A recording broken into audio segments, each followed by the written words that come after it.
Hello, everybody. Welcome to another episode of the Football Ultra. Here we talk about a lot of other things, everything else which is in fantasy football, Yep. everything else in the news, the goals, the predictions, the great games we saw for the last weekend.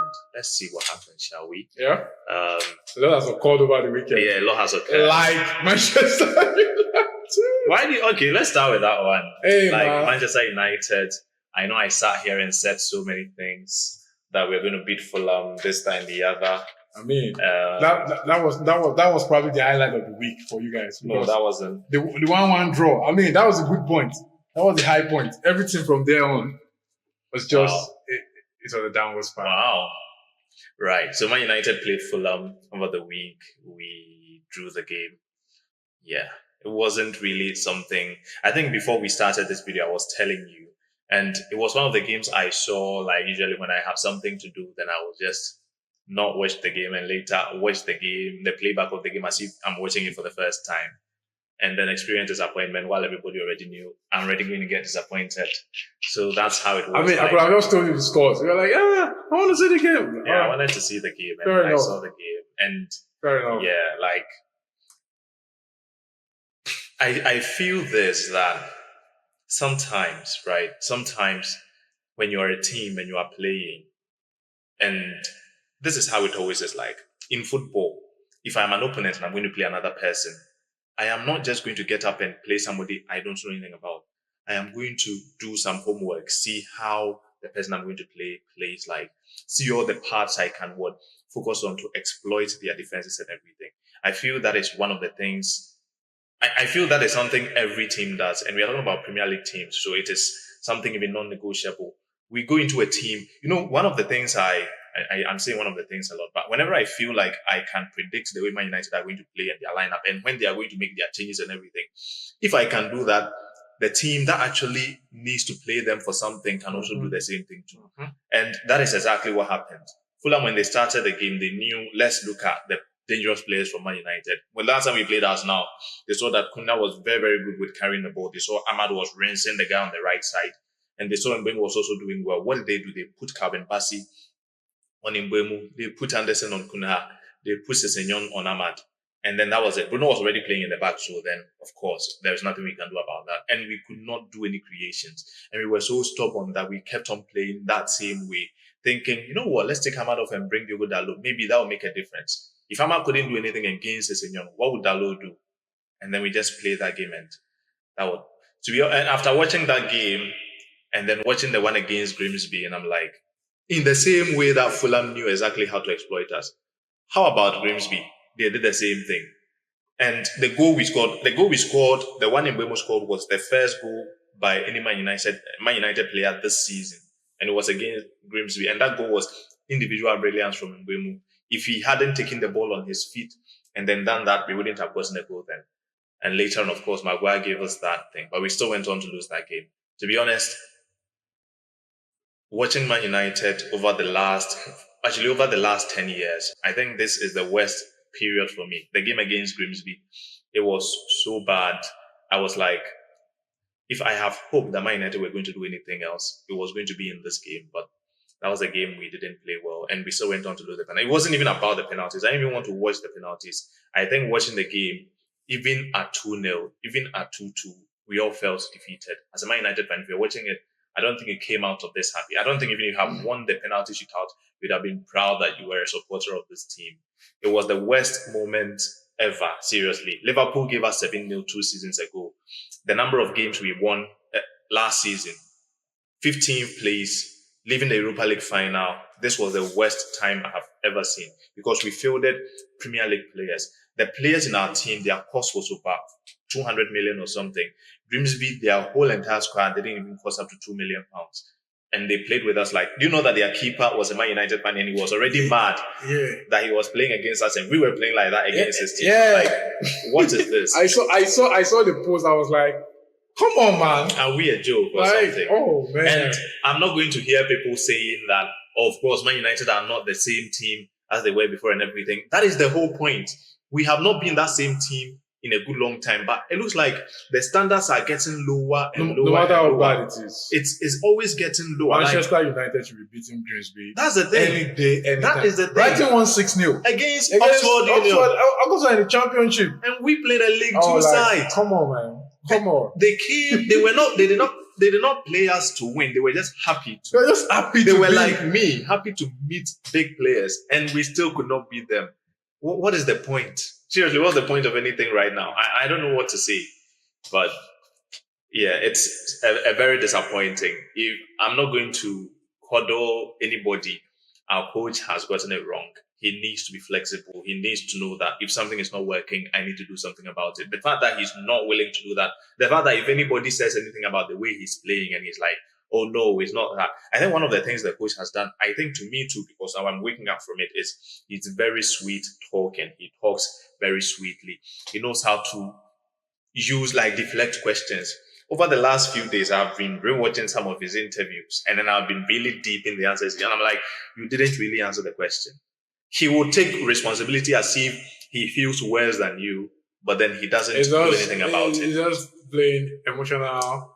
He's manipulating us emotionally. He's like, of course, after the game, the players did this. The players had made a decision to play like that, and he doesn't know what to tell them. As if he had told them to play a certain way, and they played and then you start feeling bad for him. And I'm like, and you know, he did a press conference today. And it was completely different. That, of course, he said that out of emotion, and of course, it doesn't mean those. I'm like, what are you talking about? This is Man United we are talking about. You can't be saying some things like that and say, of course, you didn't really mean the things you said, and it was because of how you were feeling. You know, one of the most annoying things I remember from the game against Grimsby, when they show him and he has that board on his lap and he's moving things around. Like, what the hell are you doing? Against Grimsby. What the hell are you doing? Against Grimsby. Moving tactical boards against Grimsby. Let me just say one last thing. So, the way the team is, I don't think we have bad players.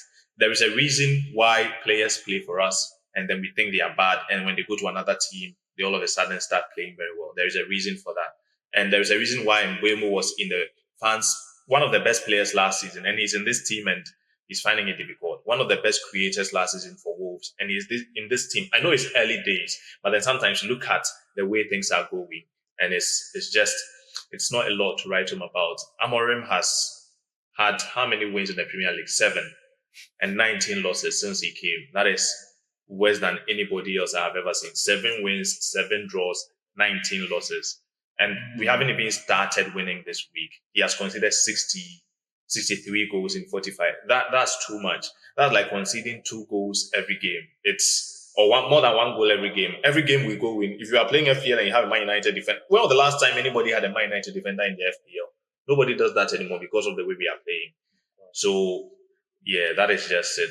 I don't know. I think I wouldn't be surprised. I did say Keith Andrews would be the first coach that goes, but I wouldn't be surprised if it is our coach. And I would actually understand that he's the one that goes. All of us were. And you know what? This is the last thing I'm saying. We were all blindsided by the way Man United played against Arsenal. And it really shows our standards that we even lost that game. We lost that game, but we took that game as a sign that things were going to get better. We have played one very average side and one non-league side, one non-championship side, not one non-league one side. We played a League 2 side and we still lost that game. So that basically tells you our standards. And yeah, there is that. I don't really expect a lot. We'll see what happens against Burnley. Well, yeah, it's a lot going on. It's a lot going on. I don't know. But I think the jury is still out on Amorim. I feel like the pressure now is mounting seriously. He has to win against Burnley to buy himself some time. Mm-hmm. He has to. If he doesn't, I feel like he might be gone during this next international break. I won't be surprised. If you guys lose in any way or form, 1-0, 2-0, 3-1, 3-0, that would be terrible. But I think he needs to win. And even if he wins, I would actually, if I'm a United fan, I'll be hoping he loses so that he can be sacked. Because I feel like even if he wins, it is pretty obvious at this point. Amorim is not that guy. No, bro. When he's sacked, who is there? Me, I'm a United fan, and I really hope that the last two things we have seen in the last two games we have played were fluke. I'm actually hoping that because it's starting to look like our game against Arsenal is a fluke. It's beginning to look like the fluke. I was really surprised, and that was why every United fan, even Arsenal fans, were surprised. Almost all United fans that I know, they were very happy because the performance was good. I was pleasantly surprised. I was like, wow, when did United start playing like this? I'm sure Arteta didn't even see that coming. So that was why they kind of caught us off guard. And all of a sudden, the following game, if you had put in the same performance you had against Arsenal, against Fulham, you would have won that game easily. Easily. Because Arsenal were defending on the line. And I was like, what? So yeah, it feels like the Arsenal game is the fluke right now. And I mean, a fan would want to be optimistic, but honestly, as for me, the thing is, I would not even say I'm pessimistic about Amorim. The thing with Amorim is that he's here to do anything to convince me that he's good. And that was what I was saying the other day, that he's here to, he doesn't have any track record to me. Mm-hmm. Everything he has, it's just like this guy, Steven Gerrard. Say, oh yeah, he won a treble, went unbeaten. I'm like, bro, that's Scotland. Let's see what he does at Aston Villa. At the beginning, he was showing some signs, but really, it flattered to deceive. He didn't really do anything. There was no period in his regime where he had a lengthy period of consistency. So I was like, I don't know. I want to support him, but I've not seen enough to be able to support him. Same with Amorim. For example, Thomas Frank. It's only 2 games. Mm-hmm. But you can see. Yeah, you can. It's so clear. You can see that there's not the same. It's not the same thoughts now. Actually, exactly. Like it doesn't go far. Yeah, that's fine. I'm sorry for interrupting you, but I wanted to say this. With the Frank thing, you can see that it's night and day. You can see Tottenham are playing very differently. How they're playing against, it's like the way they played against us in the Europa League final, which they are last competitive game they played last season, is very different from the way they are playing now. Tottenham look like a real threat. You can see the number of chances they create in a game. It's like everybody has sort of elevated their performance. That is what we want to see. That's what we want to see in our team, but we are not seeing that. We've not been seeing that for the last 45 games. And Tottenham have done that in just 3 competitive games. Yes. So it doesn't take long to see the effect of a good coach. That is what I would say. Even if the results are not coming, the playing style, the formation, the player movement, pressing, counter-pressing, defending, transition, build up. There are so many facets of the game that you can use to judge if this coach's tactics are actually working or not. And I would say, Amorim has not shown me anything to make me feel convinced that his tactics are working. If a coach's tactics are working, look at David Moyes. Let's assume, okay, Tottenham is too far. Look at David Moyes. David Moyes came after Amorim in a much worse Everton side. And Everton, they've won more games.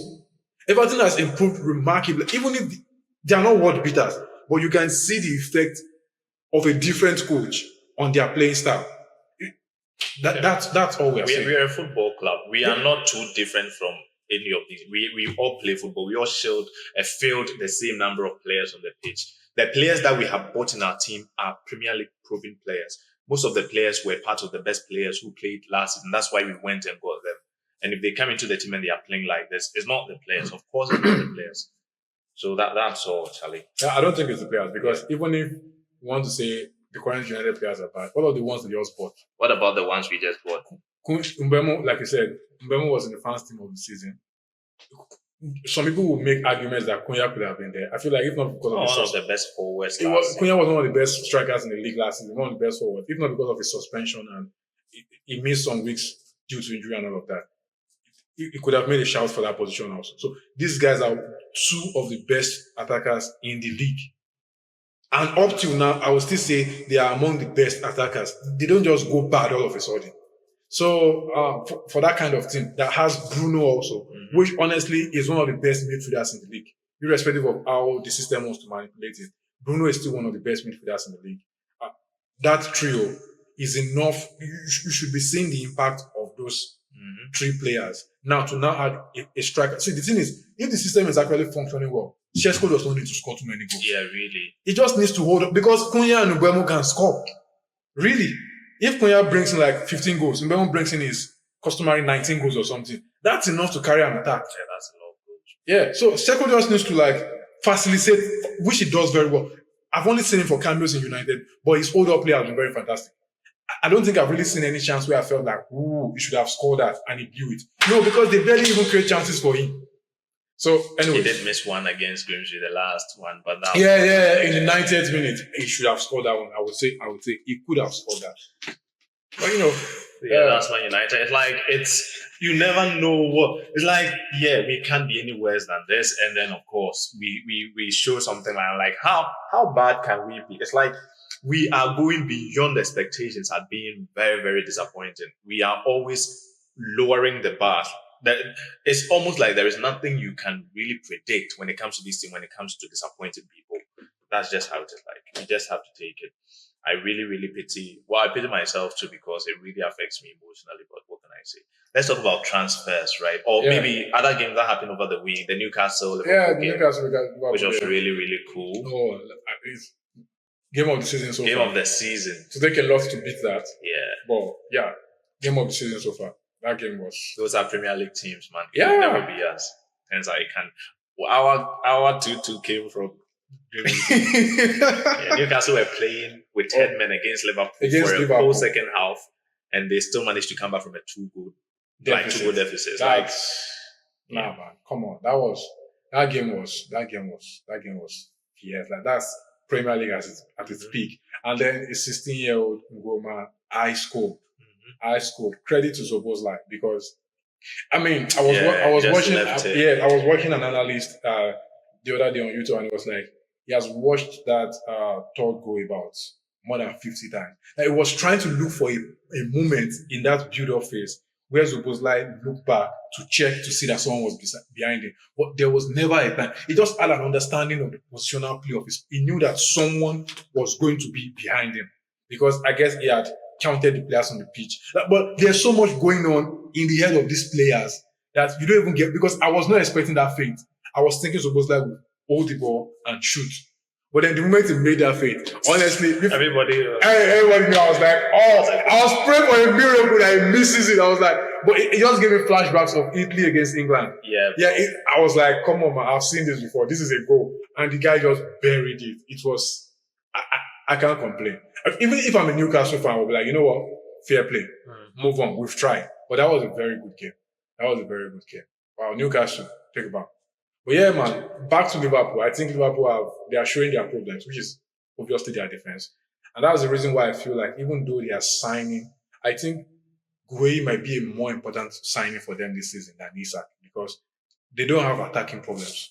Maybe their plan is to outscore their opponent and escape scoring basketball. That would be fun to watch. I don't think they really saw themselves having attacking options. I don't think they really saw themselves buying Ekitike and Isak. I think they saw themselves getting one of them. One of them, yeah. I feel like that is why I'm surprised, because that's why I'm surprised they are still going for Isak. Because they literally pushed Newcastle out of the Ekitike deal. So if they knew that they still wanted Isak, but I think the reason is maybe they were going to get two strikers anyways, because they were letting that wing go. And what happened to Jota?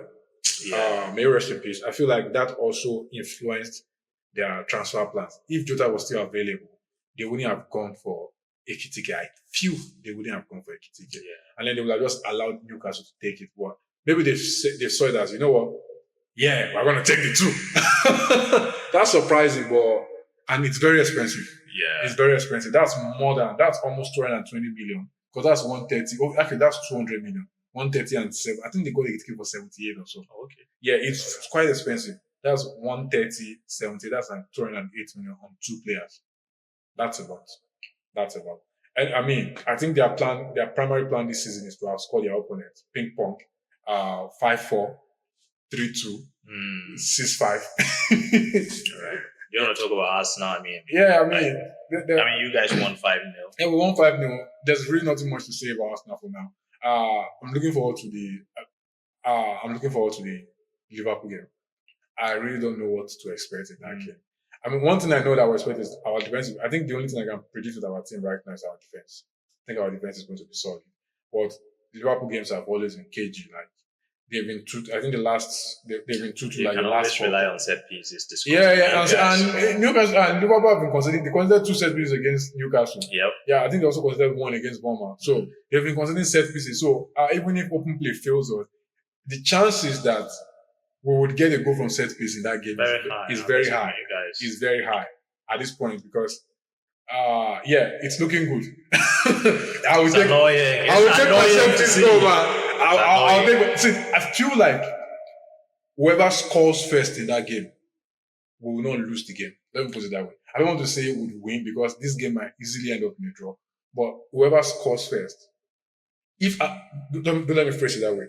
If Arsenal scores first, we are not going to lose that game. That's what I would say. And because our problem, even up to this is, although we won 5-0 against Leeds, we still struggle to break them down up until we score the set piece goal. So we are still struggling to break teams down from open play. And it's still a problem. I don't know if Eze is going to start because I don't know if Odegaard will be fit enough. He's yet to train. I don't know if we want to play 1-0 against Liverpool right off the bat. I feel like he might want to play 1-0 because there's a lot to Odegaard's position than just the attack. He's the leader of our press, and that's the beginning of our defense. So it's the first man in our defensive line. And I think as much as I really get frustrated about with Odegaard in our attack, one of the reasons why I think I would keep him in the team is because of his defensive contributions, which is a shame to say for an attacker. He is not Saliba or Gabriel, but his influence on our press is so huge, man. That is why I don't think Eze will start that game. Okay. It's beyond just the attack. I don't know if because it takes a lot to get used to. I feel like Eze is an attacker. He's born to attack. He doesn't need much practice and training on how to attack, but being able to coordinate the defense, there's a lot you have to learn. That one they need to teach you. They might not need to teach you much about how to attack the team, but how to defend against the team. There's a lot for you as an attacker to learn on how to lead the press. So I don't know if Eze would be able to, at that level, and feed away. That's one of the toughest games of the season. So I still feel like Ateta might go for, if Odegaard is not fit, he might go for 1 and bench Eze. I just hope that Martinelli starts. I want to see Martinelli against whoever plays their right back. Okay. Yeah. We'll see. Yeah, we'll see. Let's see how it goes.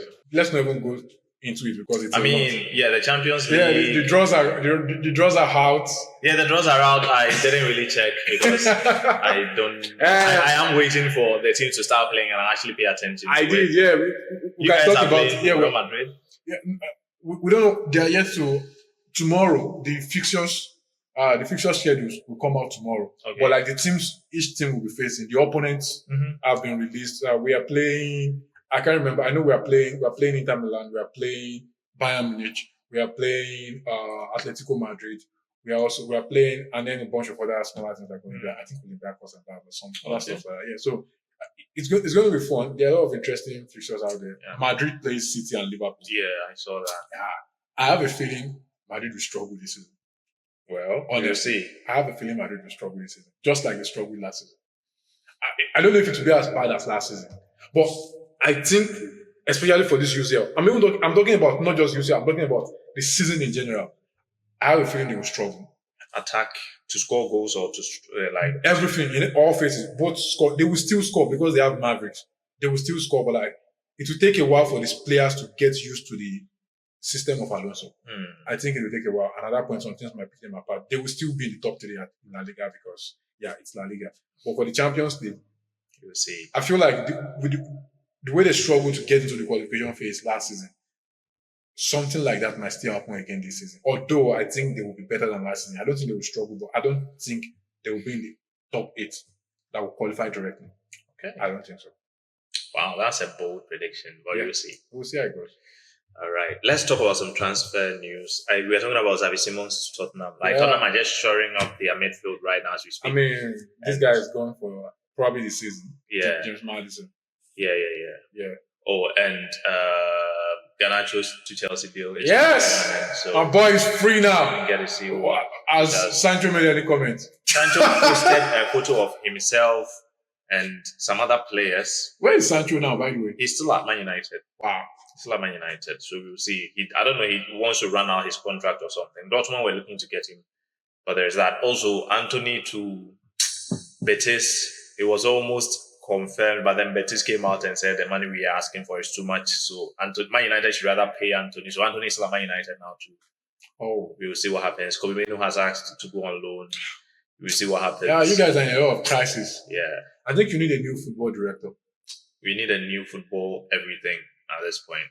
A new coach, Someone a like new Andrew owner, Beta. Like a honestly, new. what Andrew Beta is doing at us, and I feel like that guy is going to change life. Is going to change our life. I think you need someone like that with a iron fist that would say, "Thanks for your service, young man. It's time to go. Thanks for your service. It's time to go." I don't like we have a lot of players who are in the middle, swinging in the middle. Yeah, and they've been swinging for a long time. Yeah. Someone like Luke Shaw should still not be on your books by now after all these years. Right now, he's a starter. I mean, right now, exactly. That's the thing. But for me, I feel like it's been like it's a low hanging fruit for a very long time, and it just we all know he's going to get injured by Diogo Dalot. I mean, it's one of the more consistent ones in the ball. Yeah, Dalot doesn't get injured. He's somebody you can always rely on, but he's not always going to give you there. Like he's no.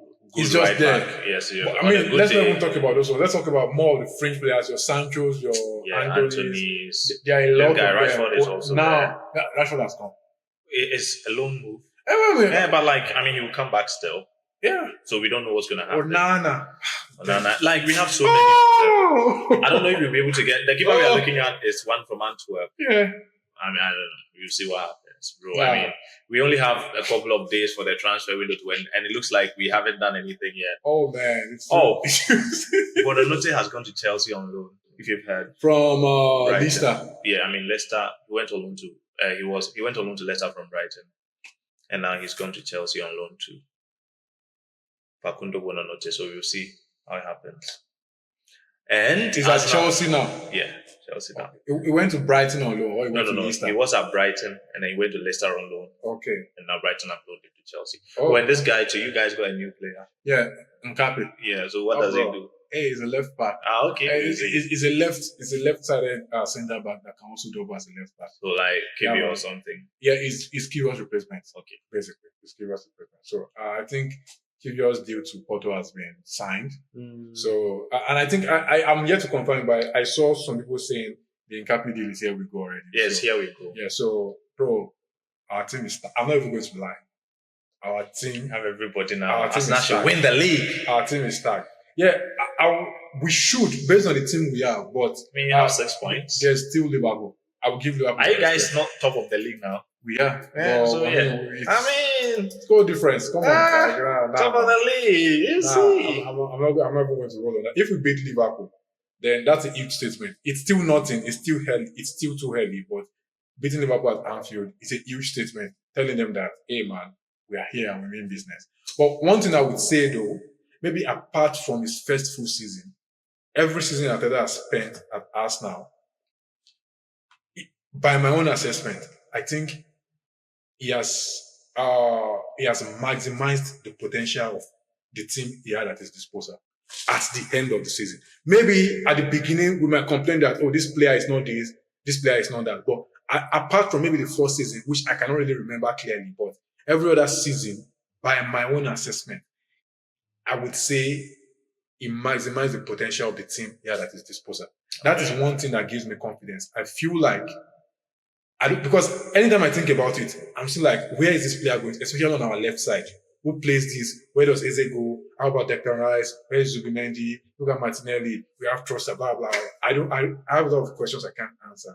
But I will just let Arteta do his thing. I feel like by the end of the season, if I am able to say that truly Arteta has maximized the potential of the team he has at his disposal, we'll probably come up with 1 or 2 trophies. Because this team is stacked now. We have 3 players injured right now. 3 major players, apart from the other ones. Kai Havertz, Odegaard, and Saka. And I am not too worried. That's a huge growth.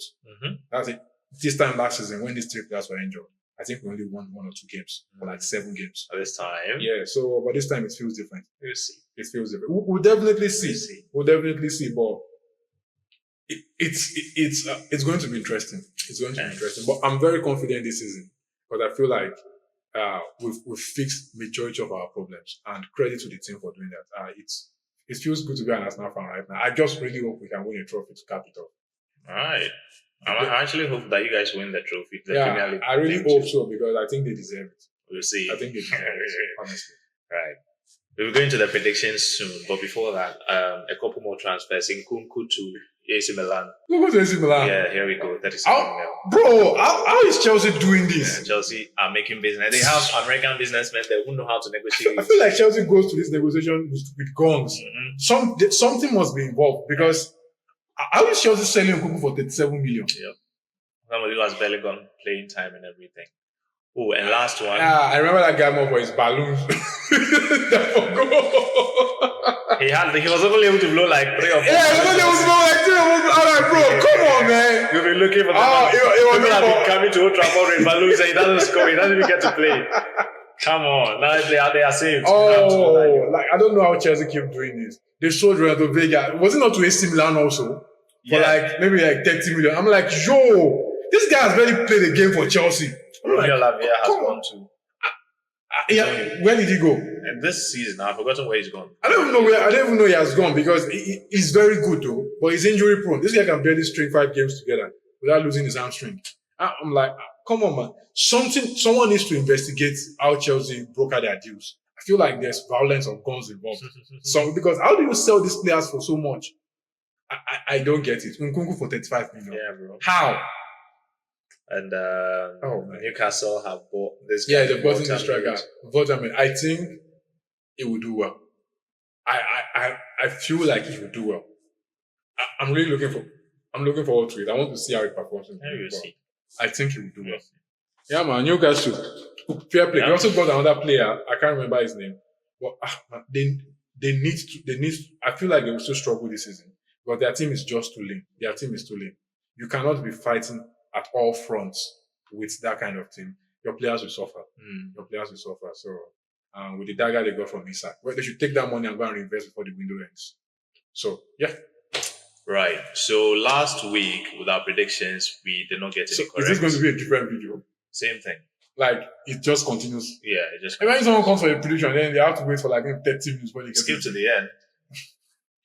Skip to the end if you want to see the predictions. We didn't get any predictions right, but this week's predictions. I'm still warming up. We're trying to get used to the league. I actually did think I got some right. I don't know. I really looked much on like, really? Did I not get you right? I thought I got the Liverpool one right. Because I went to one. I was like, Liverpool might just edge it. Let me check again. Anyways, you didn't get anyone. Don't stress yourself. I didn't get the Chelsea. I didn't get the other ones. My internet is gone. Well, check your system. You have the scores. Anyway, we didn't get any right, so let's look at this week's scores. I think I have the teams and no scores for this week. Just predictions. Prediction. This week's predictions actually. The fixtures. Yeah. Okay. Yeah. So I do. All right. Let's go. So Chelsea Fulham. I'm going 2-1 Chelsea. 3-1 Chelsea. Fair enough. Man United Burnley. I'm going 3-1 Man United. Me too. I feel like I'll be wrong, but I'll just take my help. Chelsea. Spurs Bournemouth. I'm going 2-2. I'm going 2-1 Spurs. Right. Sunderland Brentford. I'm going 1-2 Brentford. I'm going 2-0 Brentford. Okay. What are you going for? Wolves Everton. Wolves Everton. I'm going 2-1 Everton. Me too, same. 2-1 Everton. Hey. I have it written down. Hey. Newcastle Leeds or Leeds Newcastle. Yeah. Over 3-0 Newcastle. I'm going 3-0 also. 3-0 Newcastle. Oh, look at that. I'll be Barnes hat-trick. Oh, the shoes on the other foot. Yeah, I feel like Usula might score. Elanga will probably get like 2 assists, but yeah, whatever. Brighton City. Yeah, I'm going 3-1 City. Me too, same. 3-1. Why did you change the thing? What? Hey, what's going on? Do you know the funny thing? Both of us will be wrong. I don't think both of us have picked the same score before and both of us were right. So, I mean, whatever is going on. Anyways, Nottingham Forest. Well, let me say it first. I went for 3-0. Nottingham Forest, West Ham. Yes. I'm going 3-0. Look at that. Look at that. You've studied my prediction. I did not. I wrote these down. Well, I wrote mine down also. I mean, mine is in front of you, so you might have. I wrote mine down before you pry your computer. I don't even know, man. Whatever. Liverpool last night. I know we are going to get a different. I went 2-1 last now. I went 2-1 Liverpool. Oh, yeah. Well, finally, we are going to see. This is the real test of who knows ball. And then Aston Villa Crystal Palace. 1-1. I'm going 2-2. Okay. Finally. What the hell, man? Now that's it. Yeah, you see I understand because I understand. Bro, how many predictions have you gotten right this season? How many predictions have you gotten right? Well, you have another chance. We are both on the clean slate right now. So it's 0-0. Let's see how it goes. By week 38, Let's see how it know. goes. We'll see how it goes. Anyway, thank you guys for joining us. Please like and subscribe. Do that for us, and you go to heaven. Thank you guys. Subscribe! Bye.